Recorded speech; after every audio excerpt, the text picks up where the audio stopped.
Welcome to the August edition of the Adaptive Cards Developer Community Call. I'm Matt Heidinger. I'm really excited about this month. We have our first official community member that's going to show us what they've been doing. Tim is going to be here from Teamwork and show us some kind of cool stuff he's been doing both on the side and also with his company. Little bit about these calls, if this is your first one. You found it somehow. Dana mentioned the Office Dev Twitter handle is a good place to find out. I wish I would say I'm better at tweeting more often and I'd be a good place to go, but you found it and that's good. Every month we meet. The next meeting will be Thursday. It's the second Thursday of every month. So the next meeting will be September 12th, always at 9 a.m. Pacific time, so you're here right now. And we basically just like to engage with everyone. We show demos, proof of concepts, and early stuff, good handy links for you to use, and all things adaptive cards. So like I mentioned, I'm Matt Heidinger. You can find me on Twitter at Matt Heidinger, or you could email me matt.heidinger@microsoft.com.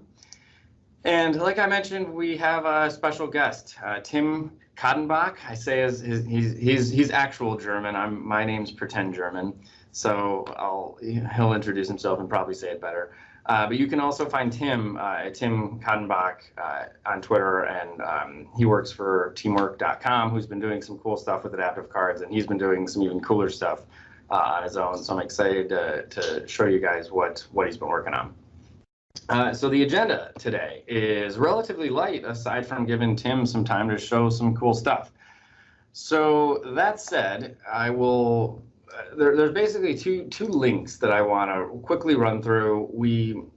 I finally took a pass and really updated our templating documentation. So I want to review that, share those links. It's hot off the presses as of a couple hours ago. Get those links out, start to get feedback. This is all trying to graduate this feature beyond just a GitHub pull request and make it a little more grown up and approachable, as well as a little more user friendly just if you're ramping up.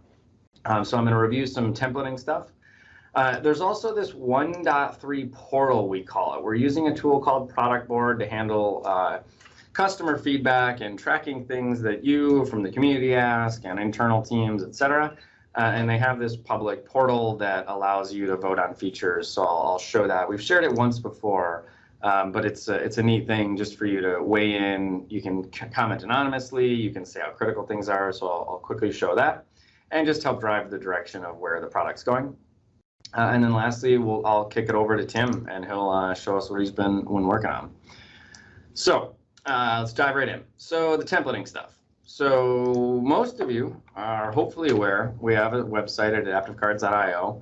I was really going to tease an early preview. By the next community call, this page will be significantly better. I'm not going to tease it right now, but it's got a lot of love. That said, from adaptivecards.io, you can always click on documentation, and this is where we send everybody to learn all things adaptive cards.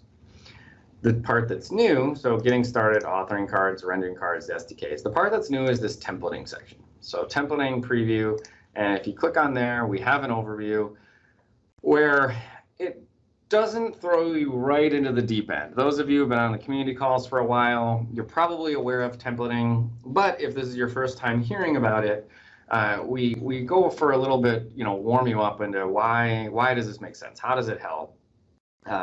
Some of the scenarios. Right now, the thing that I think is probably the most frustrating with adaptive cards is that you can design a card in the designer, which is great.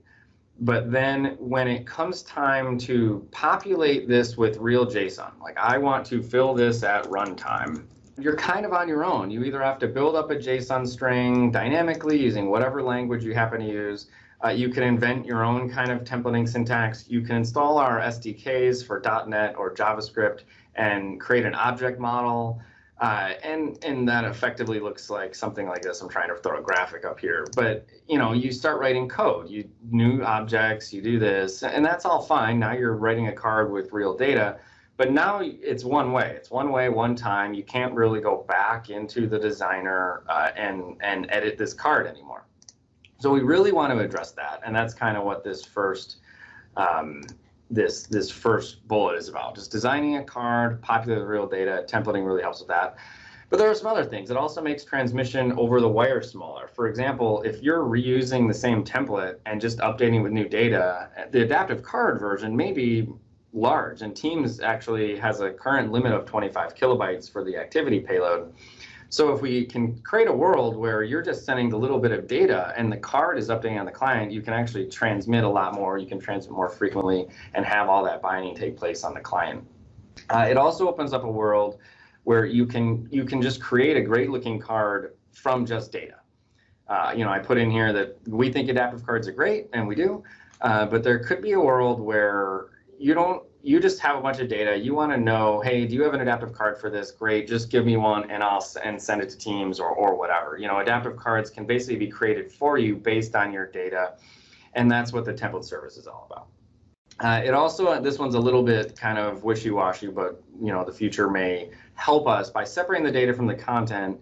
AI and other services can help us better reason over the content we're seeing. So this one, we'll have to just see what you folks and people do, but there's a better likelihood that services can understand the card if the data is separate. It's just much more easy to reason over structured or unstructured data than it necessarily is UI and layout. So it goes into the three things. I'm not really going to go through all of these, but I did want to highlight the major categories.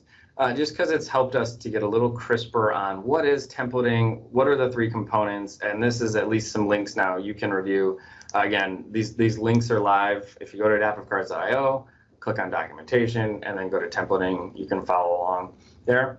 But it's basically three things. So it's the template language, and that's the template language that you see, the curly brace, the syntax you use in the card itself. And the template language is relatively expressive. It has things like functions. It has things like conditional layout. It has all the things you've seen in previous community calls. By the way, if this is your first time, previous community calls dive quite a bit into the template language itself and what's possible. So we also have the other thing I'll point to is this VNext designer, which makes it easy to experiment with your card with real data. So if I just to really quickly change this to say first name, you can see, okay, that's fine. It now says first name. But if I click preview mode, it applies the sample data at design time to help you design a template with some sample data that then in reality, you will now use this template and populate it with real data at runtime, which gets me to the second feature, which is the templating SDKs. So as of now, last month, we released the templating SDK for JavaScript. By next month, we'll also have the templating SDK for .NET out. And the templating SDK does what you would expect. It takes in a template payload. Maybe you save this to disk. The hope is that you design your card, you just save this JSON, you save it to a file. You can always put it back in the designer. That's the hope. It's still JSON, it's still a template. You can always go back and forth from the designer. But then your solution, your backend, it loads up that file, places it here in this variable, or how it instantiates it in the SDK with the template payload, and then this is your real data object. So wherever you want to bind from, if you're building an Azure bot, you're hitting Azure endpoints and grabbing Azure data, and you're sending that to the template payload, which then expands itself into an adaptive card, and now you just have an adaptive card you can render. So it takes the template, applies the data, and gives you a card that you can now send anywhere that supports adaptive cards. You don't have to have Outlook and Teams updated. It works today. It'll create a 1.0 compliant adaptive card that you can get started with today. So all this you can get started with. It is preview, so it's subject to change, but it's workable. We've been using it for a little while now. Since February was the first preview, so it's definitely workable. And then the third piece listed in here that we really only teased last month is this concept of a template service. And the whole point of the template service is to allow everyone, all of us, to contribute to, find, and share a set of well-known templates. And so I'll click on the template service guide just to, again, point to the docs. This is what we demoed last month. If you're curious how this service works, you basically can say, hey, I want to find a template for my data. So imagine I just hit a graph endpoint. This is graph data. This is purely JSON data, has nothing to do with adaptive cards. It's just data, but you want to display that data. So what you would do, and what we demo, is that you can do an HTTP post to the templates.adaptivecards.io endpoint /find, and the service analyzes the structure of this data and tries to find a matching template. So in this case, it says, hey, I found a template here at graph.microsoft.com/profile. This looks like you want to render a profile, and I'm pretty confident that it matches. That's a 100% match between your data and the template. And once you have that template path, you can just get it. And so to give you an example, I can just take this, paste this in. Oops, that was the wrong URL. Let's go to this one and paste that in. And this is that template, raw, just the template there. You can take this template, pass it to anything, and then start using it. So I've taken my data, found a template that someone else created. This is service just exposed to me, and then I can use it in my app. The template service is all backed by GitHub. It's currently private, but I'm optimistic that next month or soon we will be able to open source the repository. We just have to tie up some compliance stuff. But it's basically a GitHub repository holding all those flat templates, and the service just exposes them. So if you or anyone want to contribute a new type of template, you simply modify the file, open a pull request, and it will, once approved, get exposed through a service that now anyone can use. So hopefully this documentation makes it a little more straightforward. Again, none of this is new. It's just finally written down as opposed to me talking at you guys and demoing it. So hopefully you will find that useful. Dana, I guess if you're monitoring chat, anyone should feel free to ask questions as we have it. We'll do a Q&A kind of at the end, but if you do want to have questions right now, we can talk about those. So that's the templating docs. Find those at this URL. This next one will be even quicker than that, and that is this product board portal. So we've demoed this before.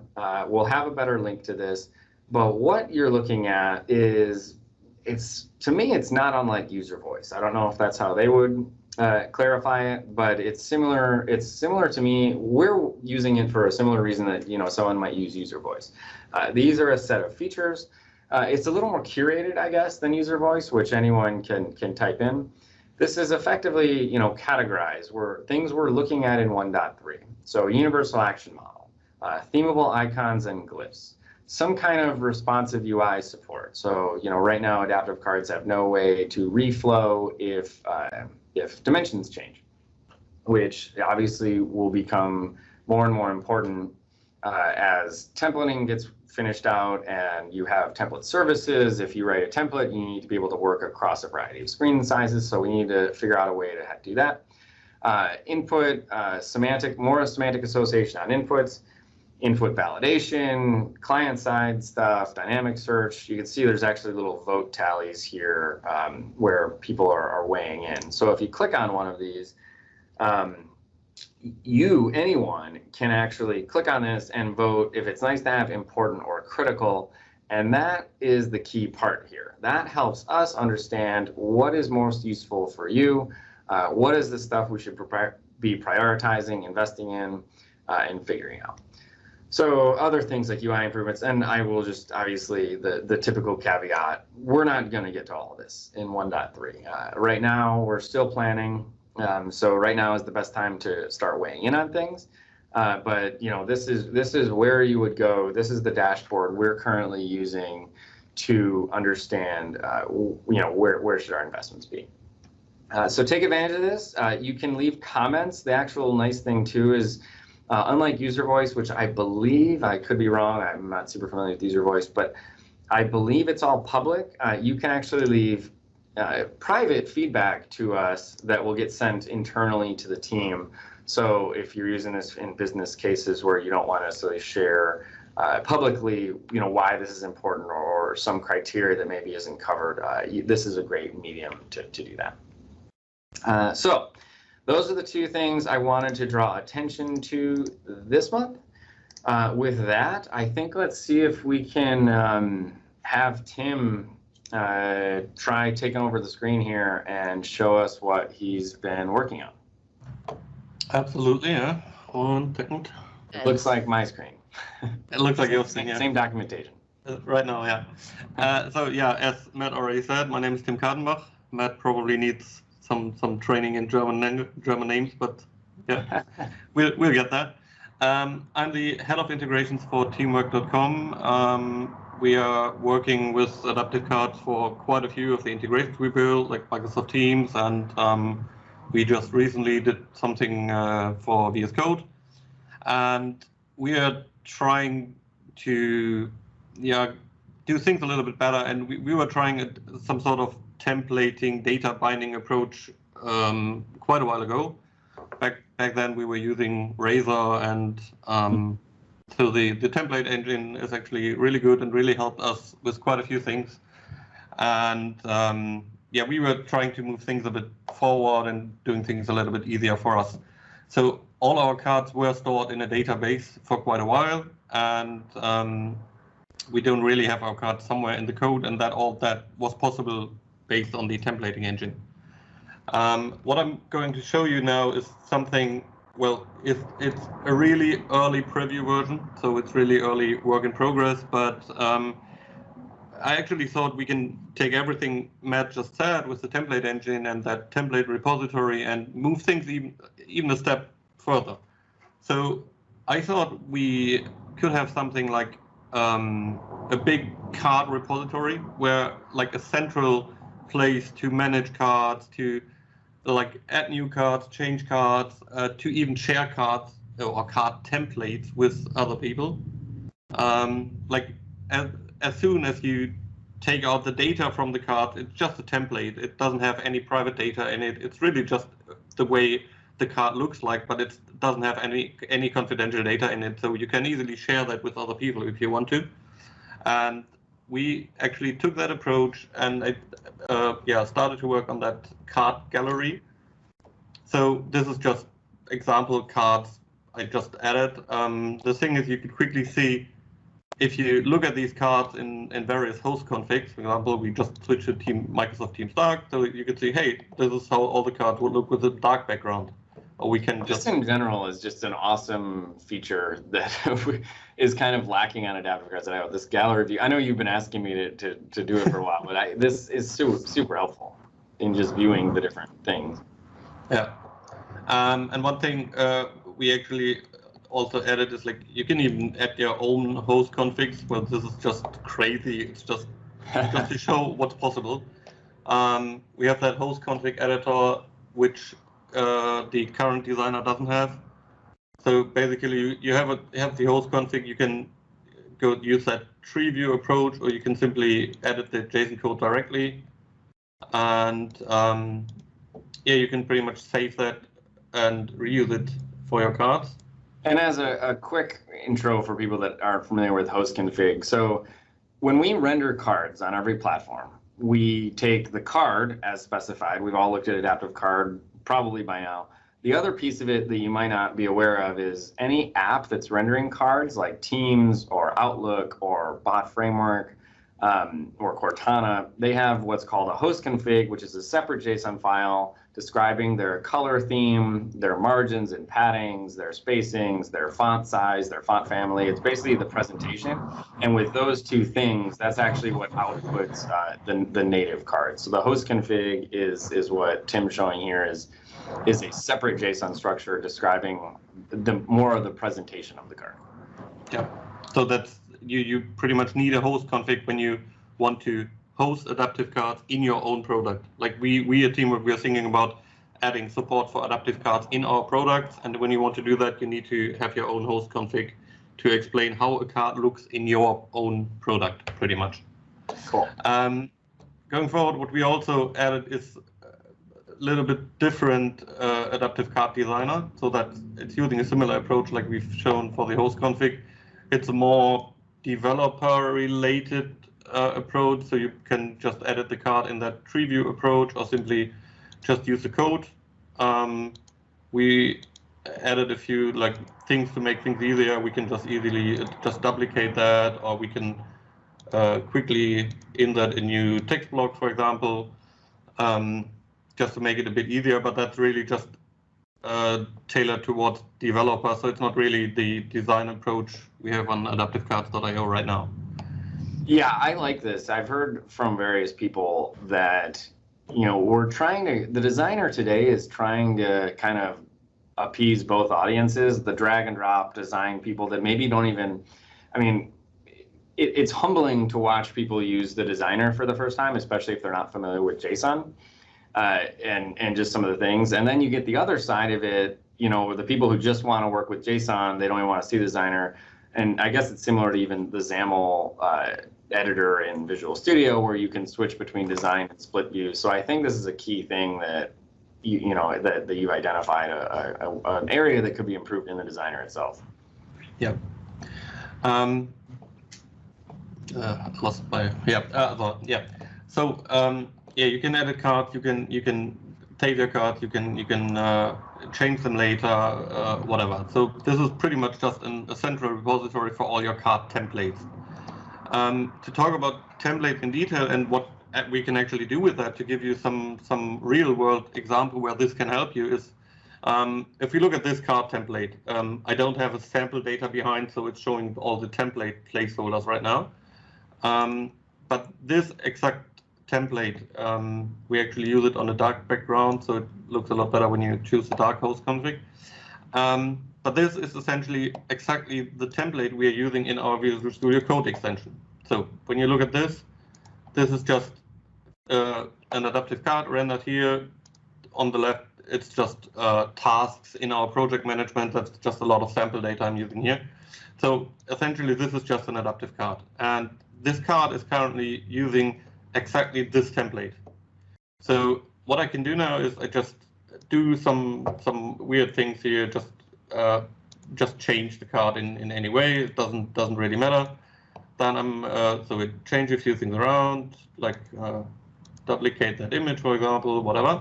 Then I'm gonna click save, save that as a new version of the card. Then I go to VS Code again. I didn't restart that or anything. I just uploaded the card in the repository. Take some time to go to the new card. Yeah. Hey. So as you can see, all the changes we did in the repository are directly applied to the card. So it's using the fresh new card from the repository. And based on that, if we use that central repository, you can change cards at runtime. You can always change the template around, add new things, whatever you want to do with your cards, and you don't have to deploy the cards with your code or whatever. And it makes it a lot easier to work with cards and use the template, and especially reuse the template.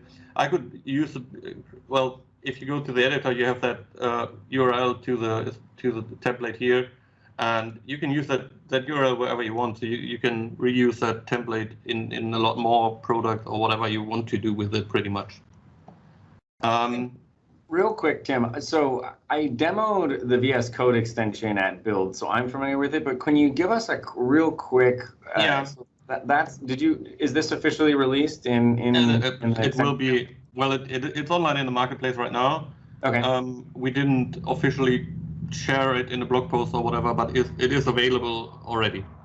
Cool. And so it's an extension that your customers at teamwork.com, they would install it, and it just connects to their projects and tasks. And yeah, pretty much. So to make it easier to understand, what we at Teamwork, we have one big project management tool. We have a help desk tool, a CRM, and we call it Spaces. It's pretty much a copy of what Jira is.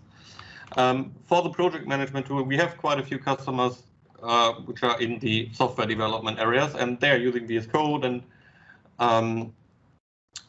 when the developers are working on their tasks, they usually need to go into the website, look up the tasks and all that. And it's you always need to switch between all these things. And we said we need to have a way to actually get developers closer to what they do in their actual thing. And that's why we built that. So what it does is whenever you're in a workspace in Visual Studio Code, you can select projects which are related to that workspace, and then you have that new view in VS Code where you see all the tasks related to that project, and you can have a look at the task directly from Visual Studio Code. You can add comments, you can see attachments if there are any. You can even add a new task with just selecting something, right click, create a new task. So essentially the way we use that at Teamwork is, if you're a software developer and if you're familiar with the way many software developers work, in literally every single repository, in every source code you find, even at Microsoft, I'm pretty sure you find things like to do, we need to fix that. Yeah, sure, yeah. So you find that everywhere. Yeah. And we said, okay, these things are actually getting lost. That's in GitHub somewhere in the code. And we said, with the way we implemented that for Teamwork is now you can just right click something, you can add a new task, and it's not just a to-do, but it's somewhere in the project management tool. It's not getting lost. So you can follow up with these tasks later on, and that makes things a lot easier. And we are using adaptive cards for that to show the task, because that saves us completely from building some piece of UI in here. Cool. So based on using adaptive card, it was a lot faster to do that than with any other approach. Cool. And then were you able to reuse some of these templates so far in any of your team stuff, or has that been just in like prototype mode so far? We are using the same card in, don't think I can have anything where I can show that right now. Well, essentially what we do with teams is you get notifications about stuff happening in projects or whatever. So you get a notification, oh, like Matt added a new task.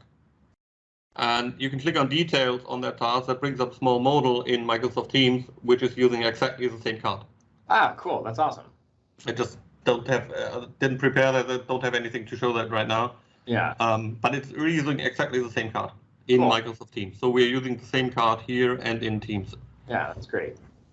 And yeah, like I did before, when I updated that card, it would also be changed in Microsoft Teams, obviously. So everywhere we use that template, it's updated straight away when we just change that here in the designer. Yeah, no client pushes or anything. Yeah, that's neat. And well, as I said at the beginning, this is a pretty early version, sort of. The idea behind is that we have one central repository for cards. You can share these cards with other people. Like if we use GitHub as an example, a card to present a GitHub issue, that's pretty much the same card can be used in 100 different companies, because GitHub is the same and it's essentially showing the same thing. So people can just share the card and reuse the card from someone else, because why do you need to build your own card? It's essentially doing something that's similar to what you're doing anyway. Yeah. A few of the ideas we have for that is that's speaking far future. I have no idea when that might happen, but some of the ideas we had were around collaborative editing of cards, because like you're talking about cards, you want to, like two designers working together on a card or whatever. Yeah. And especially things like allowing you to test your card directly from here. So we might have a button here, hey, send that card to Microsoft Teams, and you can see exactly how the card would look in Microsoft Teams. You can test your cards directly from here. And that will make things a lot easier going forward. Yeah, that's something I've been trying to figure out how to add adaptive cards.io as well. Just having a simple button in the designer that would do it, but it's unfortunately a little more tricky than I wanted. But I think that'd be also a huge win, just to see these cards in practice. Yeah. Cool. Another idea we had that also it really isn't more than just an idea right now, but it could actually be pretty easy to use that and add that to the bot framework. And when you want to send a card, you just, you pretty much just have a function send card, add your data and a card ID, and the rest happens in the background automatically. So we could easily implement it in things like that. Yeah. Cool. Well, I don't know if there's more you want to show. By all means, do it. I did want to just say to the call, if this can be as interactive as anyone feels comfortable. If you want to unmute and ask Tim some questions to dive in, or ask me, we can basically start a chat on anything. That's I think that'd be a welcome thing if anyone did want to chime in. You can either unmute or even text. Well, like I said, it's a pretty early version, and lots of things will change. It's pretty much just a prototype right now. So any feedback is really appreciated. Yeah, and that's in general across the board. Questions on anything? Go ahead. We'll do this basically Q&A time. Hey, Matt, I'll go. Question that I had was, do I need to be a Teamworks customer to be able to play around with it? I guess kind of similar to Menno's question, but I'm not sure I got the answer. Oh, no, sorry, that might have been coming out wrong. Well, I'm working for Teamwork. We are actually using that, but everything I showed right now is not related to Teamwork in that way. So it's just, we will have that as an open service for everyone. You don't need to be a Teamwork customer or whatever to use it. So it's not related to Teamwork in any way. It's just, well, we build it pretty much, but it's completely open and anyone can use it. Awesome. And then Matt, and then also, which gallery, or are there plans to eventually merge? Say, for example, our servicing, our gallery, the GitHub backed service that you were just talking about? Yeah, so Tim and I talk about this sometimes. There's no plan at all. In fact, just the caveat, all of this, even I kind of mentioned the template service. It's a proof of concept. It's not even guaranteed to ship. I don't know what. I assume Tim's prototype is kind of the same way. This is definitely in the spirit of learning from one another and seeing what people find useful, and just kind of in that mode, I think. Cool. So it's probably something that they were looking for, and then eventually probably a single store once we define that story that folks can go to for shopping, like template shopping. Yeah, maybe. I think that hopefully throughout the next couple months and a little bit we'll be a little crisper. But yeah, this is in cool. Exploratory mode, I think. Cool. This is awesome. Thanks. There were a couple questions. So can adaptive card be triggered in Outlook when a new mail arrives that contains the condition? Thomas, if you could elaborate on what you mean by the condition. So adaptive cards in Outlook, unfortunately, so the best person to answer that is David Clow. He's normally on these calls, but he is on vacation right now. So I'm not. Well, I can try to answer that. I was doing a few things around Outlook. When you want to use adaptive cards in Outlook, there's currently two ways to do that. There's a thing called Outlook connectors. I'm not sure if you're familiar with that. There's a thing where you can pretty much link a group, and you get an URL for a group in Outlook, and you can send adaptive cards to that. So that would pretty much appear similar, well, next to any email. You would have adaptive cards in Outlook with actions, so you can perform actions from there. And we at Teamwork actually built an integration similar to that. Another thing is that in Outlook, as far as I'm aware of, you can have adaptive cards payload in an email. That was an early preview, in an insider preview of Outlook, and I think it only works in the web version right now. But there are things to get adaptive cards into an email, but I'm not sure if that's what you're asking for with when an email arrived with a special condition. So if you could explain that a bit more, maybe. Yeah, so they call those actionable messages, and it's connected to your O365 tenant, so it does have to be turned on. The mobile versions, iOS and Android of Outlook, are rolling out support for actionable messages today. So you can, as long as your tenant is onboarded, as Thomas just kind of mentioned, you look up the actionable messages documentation. That'll kind of explain it. And you can definitely display an actionable message into Outlook Desktop, OWA, soon iOS and Android, and it can have actions that they can be clicked on. And that all works. I guess I'm just unclear on the part that contains the condition. I think that was the part I wasn't familiar with. Yeah. So Thomas, if you can add any more, we can come back to that. Yeah. You know, just to add to it, the actionable message is probably along the lines of what we're looking for. We want to trigger essentially a pop-up window when a new email arrives from a first-time sender. So it would look inside of Outlook to see if the new email received had come from somebody who had already sent an email before. And if it's a first-time sender, then it would trigger an actionable message for disposition of that. I see. Yeah, I think there is a feature that lets you, as the card, basically hit an endpoint to determine what the content of the card should render. But you would probably have to dive into the actionable messages documentation for specifics.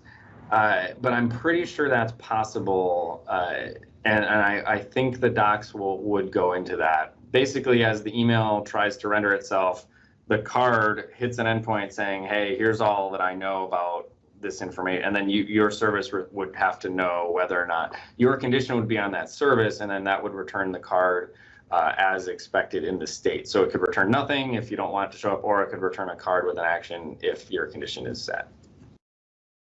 But I'd probably have to point you to the actual messages docs for that. That's more of an actual messages thing than an adaptive card thing. But I assume they have support channels on their docs too that could help you out. Thank you. Sure.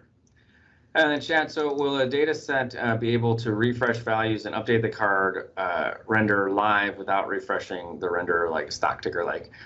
So we don't have any plans for that. It's something that has been under consideration for a while, this whole concept of live model binding on the client, and then live model binding through a service via something, akin to like SignalR or WebSockets or whatever. It doesn't exist yet. Then the simplest way is we could add a polling ability from the card, so it can, as it gets to the client, you can maybe specify a URL to get the data, and the client would then poll. None of that exists. It's probably a little far away, just given its complexity. But if it's something you would find immediately valuable, I would point you to the product board link, type in your feedback there, and then we make sure it gets tracked, and then we can promote it to the public board and other people can vote on it, and then as it gets more weight, we can start to put investment into it. Hey, hi Matt, Om Prakash here. Can we do a live model binding with Power BI API? And can we collect the data and we can show here a attachment or a dashboard, something over in the adaptive card? With Power BI? Yep. So I'm personally not familiar with Power BI. I didn't even know if they have adaptive card integration directly, or if you basically have to install some kind of rendering library. You can email me, so I'll just put this in the chat, and I can try and point you to the right person. I'd have to find someone from Power BI. Okay. But the question I can answer, so anything like live model binding does not exist today. Right now, you can have inputs in the card, and you can send them somewhere when the user types in them, if that's what you're looking for, but it only happens when you press on the press of a button. So it just doesn't exist at this point. Okay, got it. Sure. Any other questions? All right, well, we can at least start wrapping it up. Feel free to chime in if you have any others, or find us on Twitter. Let me quickly share out. Tim, so where can people find you? Well, either on Twitter or just my name, well, tim.cadenbach@teamwork.com. Okay, great. Awesome. Well, thanks everyone for coming. Again, I'm Matt Heidinger. Tim, thank you so much for jumping on our call and sharing what you've been doing. I think it's really exciting stuff to see it applied in the real world. Excited to see where it goes. Please reach out to either of us if you have feedback, and hopefully everyone enjoys the rest of your day. Thank you. Take care, guys. Bye.